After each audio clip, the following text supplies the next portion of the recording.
तो हिंदी पेडागोजी का first question है, भारत की शिक्षा नीति में भाषा नीति किस रूप में जानी जाती है? भारत की शिक्षा में भाषा नीति किस रूप में जानी जाती है? ऑप्शन है बहुभाषिक शिक्षा, त्रिभाषा सूत्र, शिक्षा पाठ्यचर्या में भाषा, भाषा नीति में शिक्षा। तो बहुभाषिक शिक्षा नहीं होगा, थ्री लैंग्वेज फॉर्मूला या फिर त्रिभाषा सूत्र। B option is the right answer. तो नई भाषा जो नीति है, नई जो एजुकेशन पॉलिसी है, उसके अनुसार क्या है, शिक्षा में भाषा नीति किस रूप में होनी चाहिए? त्रिभाषा सूत्र के अकॉर्डिंग होनी चाहिए।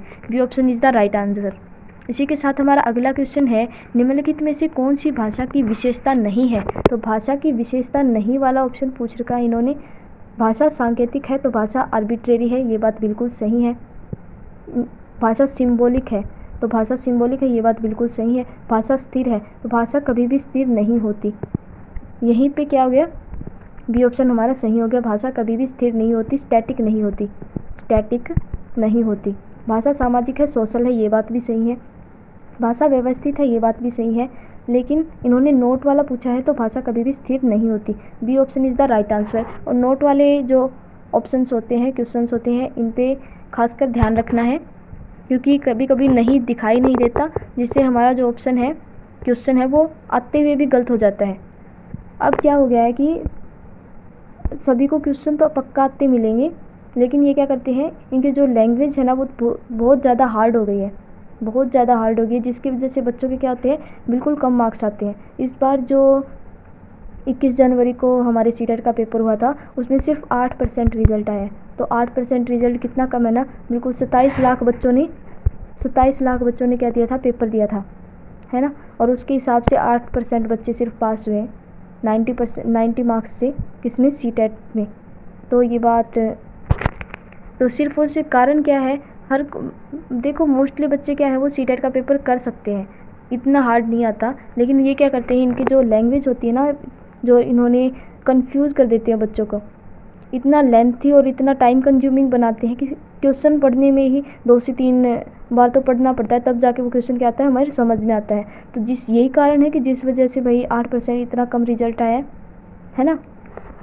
तो इसी के साथ हमारा अगला क्वेश्चन है, लेकिन हम क्या करेंगे, अच्छे से तैयारी करेंगे। इस जो चैनल पे आप लोगों को क्या सिखाया जाएगा कि आप लोग किस तरीके से आप अपना पेपर अटैम्प्ट करो, ताकि आपका जो टाइम भी बचे और जल्दी से जल्दी क्या हो सके, आपका भाई सीटेट भी क्वालिफाई हो। क्योंकि अभी वैकेंसीज़ निकली हुई है, तो हर बच्चे का मन करता है भाई वैकेंसीज़ निकली हुई हो तो वो क्या कर सके, फॉर्म अप्लाई कर सके। सीटेट के DT+B में निकली हुई है और BPSC में भी निकली हुई है, बिहार में टीचर की, चंडीगढ़ में भी निकली हुई है। तो इससे क्या होगा, आप लोगों को कोई आसानी हो, जल्दी से जल्दी आपका पेपर क्या हो, क्लियर हो। नेक्स्ट क्वेश्चन है, चित्रबोध किसे बढ़ावा देने के लिए प्रभावशाली है? तो चित्रबोध, हमें एक चित्र दे रखा है, इसको देखकर हम क्या करेंगे, किसको बढ़ावा दे रहा है ये? तो ये किसको बढ़ावा दे रहा है, यहाँ पे सुनने को नहीं, हम सुन नहीं रहे, यहाँ पे बोलने को, बोलना भी नहीं हो रहा, पढ़ने के कौशल और लिखने के कौशल।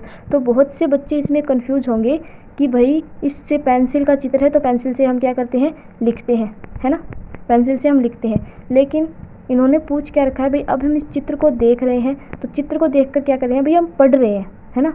अगर इसकी जगह पे यहाँ पे लड्डू का सिंबल दिया होता तो हम पढ़ते, भाई हाँ ये लड्डू का सिंबल दे रखा है, तो वो पढ़ना होता है, रीडिंग में आएगा। C option is the right answer. लड्डू का नाम सुन के कई बच्चों के तो मुँह में पानी भी आ गया होगा, है ना। तो सी ऑप्शन हमारा सही हो जाएगा, इससे हमारे पढ़ने का कौशल सही हो रहा है। इसी के साथ हमारा अगला क्वेश्चन है, शिक्षार्थियों के लिए भाषा शिक्षण अधिगम के लिए कौन सा कक्षाई संसाधन नहीं है? तो भाषा शिक्षण अधिगम, टीचिंग लर्निंग प्रोसेस, कक्षाई संसाधन क्लासरूम रिसोर्सेज नहीं है। नोट वाला क्वेश्चन फिर से आ गया है।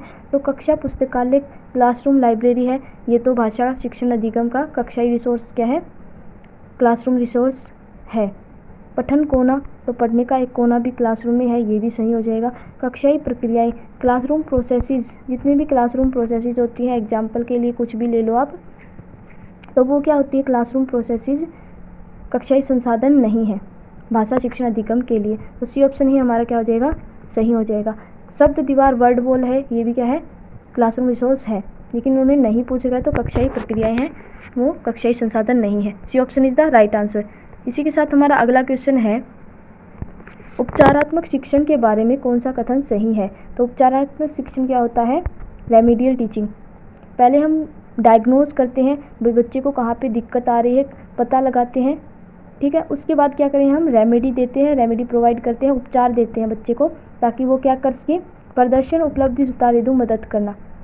तो पहले हम पता लगाएंगे, फिर उसके बाद क्या करते हैं, हम मदद करेंगे। आगे देख लेते हैं, पिछले विद्यार्थियों के साथ सहानुभूति। तो मतलब एक ग्रुप बना के उन्हीं के साथ सहानुभूति, ऐसा कुछ नहीं करना है, कंप्लीट क्लास को एक साथ लेके चलना है सभी बच्चों को। उपलब्धि में सुधार हेतु अतिरिक्त अंक देना, तो सुधारने के लिए उसको ज़्यादा नंबर दे दो, तो ये तो कोई अच्छा तरीका नहीं है।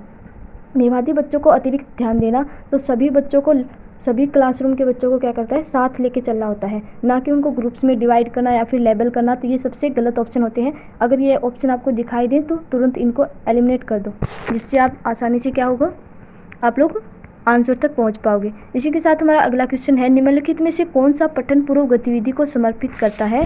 तो कौन सा पठन पूर्व प्री रीडिंग एक्टिविटी को समर्पित करता है, सपोर्ट करता है। प्री रीडिंग एक्टिविटीज़, शिक्षार्थी को कार्य का सारांशित करने को कहना, भाई उसका सारांश करो। तो अब तक आपने उस चैप्टर को पढ़ाया है ही नहीं, तो सारांश कैसे लिख दोगे, ये गलत बात हो जाएगी ना। डायरेक्ट अनुमान लगाने से संबंधित कार्यों का प्रयोग, तो ये बात बिल्कुल सही है। मान लो कि आप लोगों मतलब आपका कोई चैप्टर स्टार्ट नहीं हुआ है और वो किसी टॉपिक के ऊपर है ना। मान लो कि आपका पोल्यूशन के बारे में है, तो क्लासरूम में टीचर क्या करेगा, पोल्यूशन के ऊपर सबसे पहले डिस्कस करेंगे हम, है ना। भाई चैप्टर पढ़ाने से पहले हम पता लगाएंगे भाई किस किस चीज़ से कैसे कैसे पोल्यूशन फैलता है, कौन कौन सी चीज़ उसके लिए रिस्पॉन्सिबल है। तो ऐसे ऐसे हम अनुमान लगाते हैं, कक्षा में चर्चा करते हैं। तो ये चर्चा करते हैं, बी ऑप्शन ही हमारा सही हो जाएगा। बाकी के ऑप्शन देख लेते हैं। व्याकरणिक संरचनाओं का शिक्षण, तो केवल ग्रामेटिकल स्ट्रक्चर्स को स्टडी करना है, ये बात भी नहीं होगी। भावानुवाद संबंधी कार्यों का भाव से नहीं, बिल्कुल अनुमान लगाने से B option is the right answer. इसी के साथ हमारा अगला क्वेश्चन है, एक कक्षा में एक विद्यार्थी अपने साथियों के साथ हिंदी में बात कर रही है। मतलब हिंदी में बात कर रही है, कक्षा में एक बच्ची है। जब उसकी शिक्षक ने बुलाया, जब उसके टीचर ने बुलाया, तो उसने तुरंत उन्हें अंग्रेजी में अपनी बात की प्रक्रिया की। मतलब मान लो कि एक बच्ची है, वो क्या कर रही है, हिंदी में बात कर रही है। यहाँ पे उसका टीचर बोलता है तो वो बच्ची क्या करती है, तुरंत से इंग्लिश में बात करने लग जाती है। इंग्लिश में बात करने लग जाती है, यही बच्ची यहाँ पे हिंदी में बात करी है, तो उसने सेकेंड्स का भी टाइम नहीं लगाया।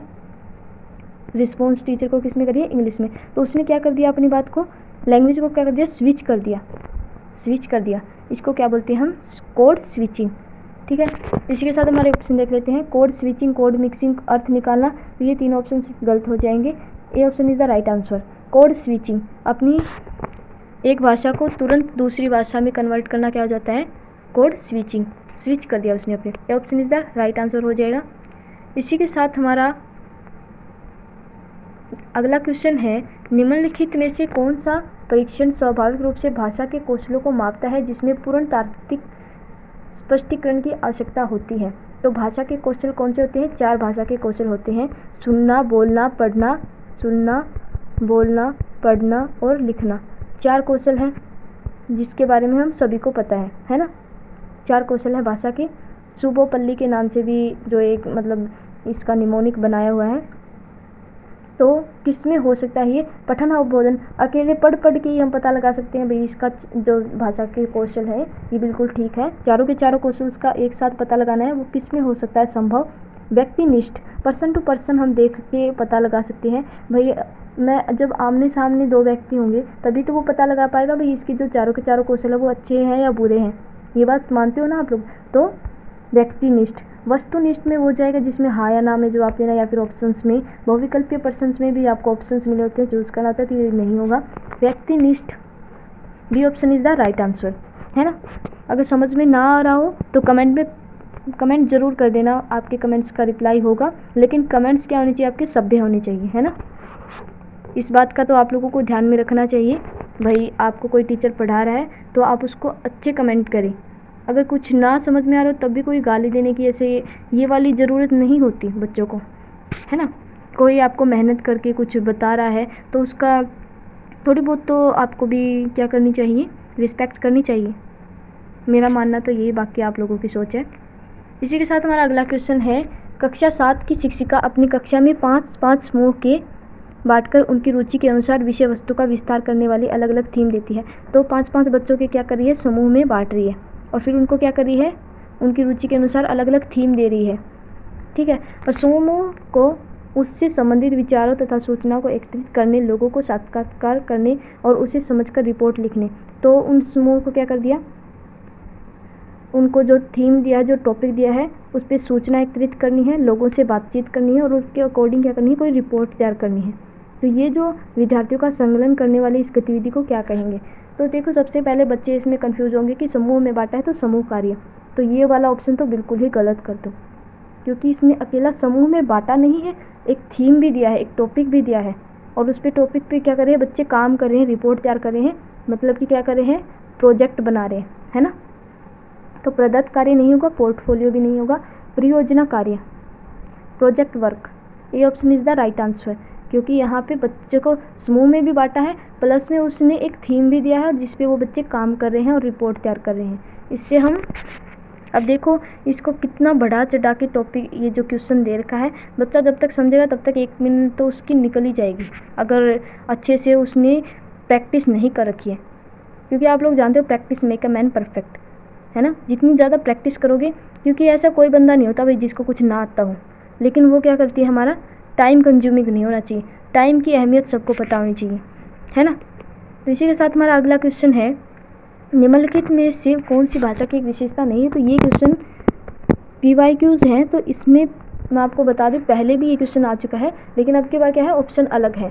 तो ये प्रीवियस ईयर में आए हुए यही क्वेश्चन 2-3 बार, एक क्वेश्चन तो पक्का आता है भाषा से, आप चाहे लिख के ले लो। भाषा यादृच्छिक है, भाषा आर्बिट्रेरी है, ये बात बिल्कुल सही है। भाषा स्थिर है, यहीं पे क्या हो गई, गड़बड़ हो गई, क्योंकि भाषा कभी भी स्थिर नहीं होती, स्टैटिक नहीं होती। ये पिछले ऑप्शन में भी ऑप्शन तो यही था, लेकिन जो ये वाले ऑप्शन है ये डिफरेंट हो गए हैं। भाषा सांस्कृतिक अनुभव पर आधारित है, हाँ सांस्कृतिक अनुभव पर आधारित है। क्या हम अपने जो प्रीवियस कल्चर से और उनसे क्या भाषा नहीं सीखते हैं, बिल्कुल सीखते हैं। भाषा एक अर्जित और सीखा हुआ व्यवहार है, तो भाषा को हम एक्वायर भी करते हैं और भाषा को हम लर्न भी करते हैं। एक्वायर हम अपने इन्वायरमेंट से करते हैं और लर्न हम अपने स्कूल हो गया या फिर हमारे इंस्टीट्यूट्स हो गए, इनसे लर्न भी करते हैं भाषा को। तो ये पॉजिटिव में, लेकिन इन्होंने नेगेटिव में क्या पूछ रखा है, क्वेश्चन पूछ रखा है, तो उसका आंसर क्या होगा, भाषा स्थिर है, B option is the right answer. इसी के साथ हमारा अगला क्वेश्चन है, किस परिकल्पना में यह सुनिश्चित किया जाता है कि विद्यार्थी व्याकरण के नियमों को जाने और उन्हें सचेतन भाव से याद करे। तो परिकल्पना की बात करें तो स्टीफन क्रेशन है जिन्होंने 5 हाइपोथेसिस दी हैं, 5 हाइपोथेसिस दी हैं, जिसमें से अगर हम बात करें, क्वेश्चन क्या है, विद्यार्थी व्याकरण के नियमों को जाने, तो व्याकरण के नियमों को जाने और उन्हें सचेतन भाव से याद करने को भी बोल रखा है। अगर ये नेचुरली होता तो ये क्या होता, प्राकृतिक अनुक्रम परिकल्पना आ जाती, लेकिन यहाँ पे नेचुरली की कोई बात दिखाई नहीं दे रही हमें, क्योंकि यहाँ पे याद करने की बात हो रही है भाई। तो उस हिसाब से क्या हो जाएगा हमारा, मॉनिटर परिकल्पना, B option is the right answer. अगर निवेश परिकल्पना या फिर इनपुट परिकल्पना की बात करें, हाइपोथेसिस की बात करें, तो उसमें क्या होता है, टीचर का एक लेवल ऊपर होता है, बच्चे की और टीचर की जो नॉलेज होती है उससे एक लेवल ज़्यादा पता होता है, किसको, टीचर को, है ना। मनोभावात्मक छनन परिकल्पना, फिल्टर हाइपोथेसिस, ये भी नहीं होगा, B option is the right answer. तो स्टीफन क्रेशन है, उन्होंने 5 हाइपोथेसिस दी हैं, तो इससे भी एक क्वेश्चन पक्का आता है, क्योंकि ये जो वर्ड्स होते हैं ना, ये याद नहीं रहते। अब क्या हो गया है कि हिंदी और इंग्लिश में same to same ditto, Hindi के जो इंग्लिश लैंग्वेज 1 के जो क्वेश्चन होते हैं ना 15, वहीं सेम टू सेम लैंग्वेज 2 में हिंदी में कन्वर्ट करके देते हैं, और इंग्लिश वाले हैं ना वो हिंदी में कन्वर्ट कर देते हैं। ये बड़ा पंगा है, डायरेक्ट कन्वर्ट कर रहे हैं, और मतलब कि जो वर्ड्स होते हैं वो समझ में ही नहीं आते बच्चों को, भाई इस वर्ड्स का मतलब क्या हो सकता है, जिससे क्या होता है बच्चा समझ नहीं हो पाता क्वेश्चन को, और वो टाइम कंज्यूमिंग हो जाता है और पेपर अटैम्प्ट भी नहीं होता। बाकी ये तो आप लोग प्रैक्टिस करोगे तो उससे हो जाएगा। समग्र भाषा पद्धति का विचार किसके संबंध में प्रक्रिया स्वरूप सामने आया है। समग्र भाषा पद्धति की बात करें, विचार किसके संबंध में प्रक्रिया स्वरूप सामने आया है। तो समग्र भाषा पद्धति का विचार क्या है, जहाँ पे हम वर्ड से किस पे जा रहे हैं, वर्ड से सेंटेंस की तरफ, सेंटेंस से फिर हम आगे जा रहे हैं पैराग्राफ की तरफ, पैराग्राफ से फिर हम आगे जा रहे हैं स्टोरी की तरफ। तो इस तरीके से क्या हो रहा है, ये हम बॉटम अप अप्रोच, वर्ड से हम किसकी तरफ जा रहे हैं, सेंटेंस से, फिर पैराग्राफ से, फिर किसकी तरफ जा रहे हैं, स्टोरी की तरफ। तो ये क्या होती है हमारी बॉटम अप पठन सिद्धांत। एक टॉप डाउन होता है, मूर्त से अमूर्त इसमें नहीं होगा, ज्ञात से अज्ञात भी नहीं होगा।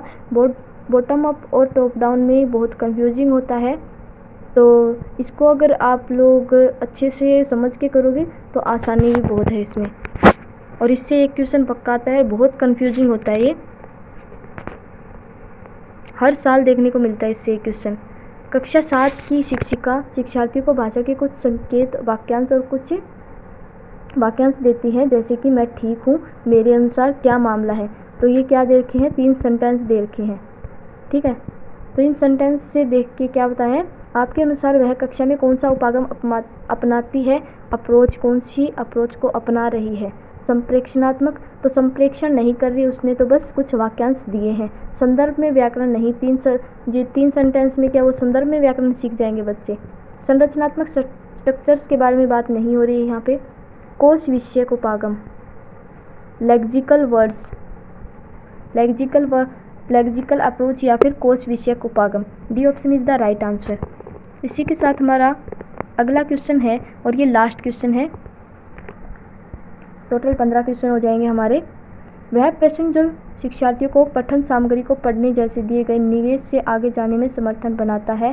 तो जैसे कि कोई प्रश्न दे रखा है, उसमें निवेश से आगे जाने में समर्थन बना रहा है, वो कैसे हो सकता है संभव। निष्कर्ष निकालने से संबंधित प्रश्न, तो निष्कर्ष निकालना ये सही बात है, किसी प्रश्न का तो निष्कर्ष पता होना चाहिए। संकलनात्मक प्रश्न ये नहीं होगा। दूसरे के स्थान पर स्वयं को रखने से जुड़े प्रश्न, तो इस ऑप्शन से भी हमारे पास एक बेटर ऑप्शन है। देखो जो ये क्वेश्चंस होते हैं, इसमें क्या होता है, एक से ज़्यादा ऑप्शन हमें ठीक मिल सकते हैं, लेकिन हमें क्या करना है, सबसे बेटर ऑप्शन को सिलेक्ट करना है। दूसरे के स्थान पर स्वयं को रखना, जब हम दूसरे के, जैसे कि जो हमारे पास कंटेंट है, जो हमारे पास टॉपिक है या फिर स्टोरी है, उसमें हम उस बंदे के स्थान पर खुद को रख के देखेंगे, तब हम उस चीज़ को अच्छे से समझ पाएंगे और अच्छे से कर भी पाएंगे।